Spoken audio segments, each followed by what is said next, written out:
delete Terabox app account. How to delete Terabox app account. So first of all,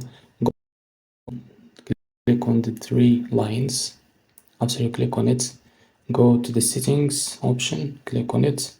Now after that, click on the security center, the first option, click on it, and click on and scroll down until you find the deleting accounts is the last option. Click on it like this. Now after that, scroll down until you find the reason for deleting the account. Now you can write here anything that you want. I will write I don't like the app like this, and choose this option. Be aware of the risks. Choose it and click on account cancellation. Click on it.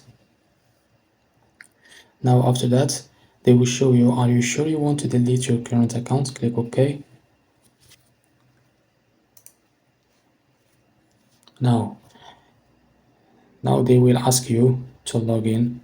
Now log in to your account and click verification.